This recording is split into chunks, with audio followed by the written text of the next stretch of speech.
Buenas tardes, mi nombre es Kiana Pariona Isla y el tema de mi trabajo parcial del curso Destreza Legal es el conflicto de intereses en el ejercicio profesional de la abogacía. Este es un problema ético-jurídico fundamental porque afecta no solo la objetividad del abogado, sino también la confianza que la sociedad deposita en nuestra profesión. El dilema que me propongo desarrollar es el siguiente. ¿Cómo debería actuar un abogado frente a situaciones donde sus intereses personales, económicos o afectivos puedan comprometer su imparcialidad profesional? A lo largo de esta presentación desarrollaré el concepto de conflictos de intereses, su marco normativo, un caso real ocurrido en el Perú, los dilemas que genera y finalmente propondré soluciones aplicables y fundamentadas para su gestión ética. El conflicto de intereses en el ámbito jurídico ocurre cuando un abogado enfrenta simultáneamente intereses contrapuestos, en donde alguno de ellos, generalmente los personales, puedan interferir en su deber profesional de actuar con imparcialidad, independencia y lealtad hacia su cliente.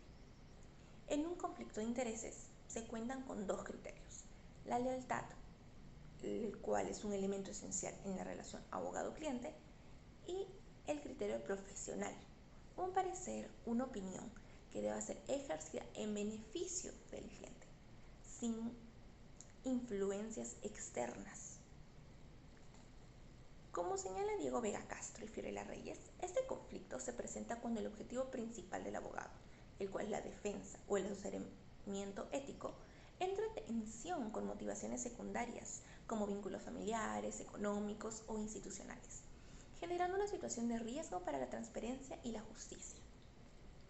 Desde el punto de vista normativo, el artículo 29 del Código de Ética del Abogado del Perú establece que el abogado debe abstenerse de intervenir en un asunto cuando tiene interés personal o vínculos con alguna de las partes.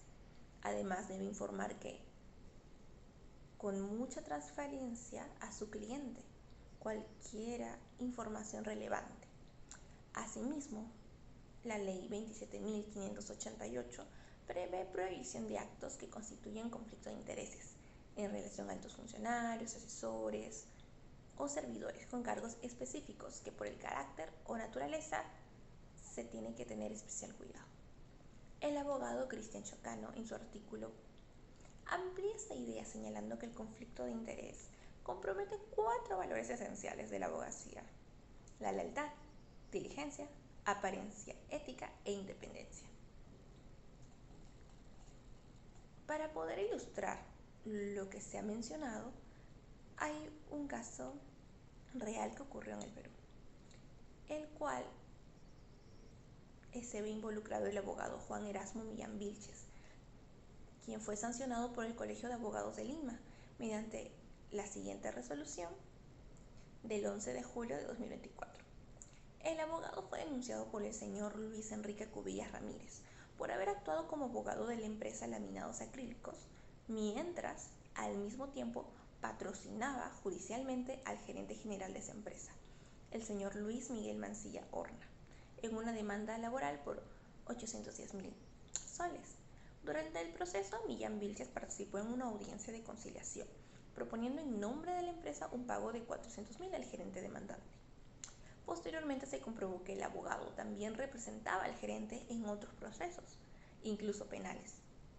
El Tribunal de Honor concluyó que existía patrocinio simultáneo, configurando un grave conflicto de intereses y violando los principios de lealtad, independencia y apariencia ética.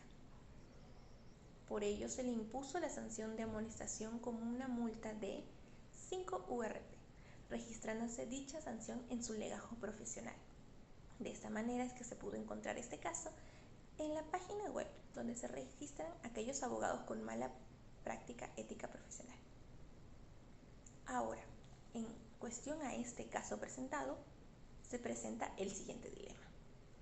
¿Puede un abogado continuar representando a partes en conflicto si cree que puede actuar objetivamente o debe apartarse, incluso si ello afecta su carrera o ingreso? Desde el punto de vista jurídico, el conflicto de interés puede derivar en nulidades procesales si se prueba que hubo vulneración al principio de defensa. Desde la ética compromete la credibilidad del profesional y de la profesión en su conjunto. Como señala Chocano, el abogado puede continuar si revela plenamente el conflicto y el cliente lo acepta libre e informadamente. Sin embargo, como reflexiona Vega Castro Sayán, la existencia del consentimiento no siempre legitima éticamente la situación, especialmente cuando la percepción pública del abogado queda afectada. Por lo cual, esta posición es la siguiente. No es suficiente creer que uno puede actuar objetivamente. Lo que debería primar es la integridad de un abogado y deber de apartarse cuando es evidente que haya un conflicto de intereses. Si bien al inicio el abogado confía en su criterio, lo ético es separarse de este proceso para asegurar la total transparencia en su labor. Ahora, algunas propuestas y alternativas viables. En esta ocasión propongo 3 que puedan fortalecer la prevención del conflicto de interés. Primero, implementar una declaración jurada de intereses obligatoria, tanto en estudios jurídicos como en entidades públicas. Esta declaración actualizable y de acceso interno permitiría advertir posibles conflictos antes de asumir casos. Segundo, crear protocolos internos y comités éticos en los estudios jurídicos, encargados de revisar si la participación del abogado en un caso representa o no un conflicto de interés. Esto garantiza que la decisión no quede solo en un juicio individual. Tercero, establecer capacitaciones obligatorias en ética aplicada por parte de los colegios de abogados, donde se analicen casos reales y se discutan decisiones éticas complejas. La formación teórica no es suficiente si no se vincula con la práctica real del abogado. Tenemos que vincular la ética a nuestra profesión porque es algo inseparable. Estas 3 medidas no son solo aplicables, sino necesarias para elevar el estándar ético de nuestra profesión y reforzar la confianza ciudadana. En conclusión, el conflicto de intereses no es una excepción, sino una posibilidad constante en el ejercicio de la abogacía.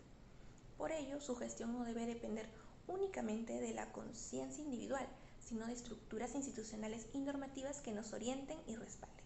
Ser un abogado ético significa no solo conocer el derecho, sino también saber cuándo dar un paso al costado para respetar nuestra labor, a nuestros clientes y a la justicia.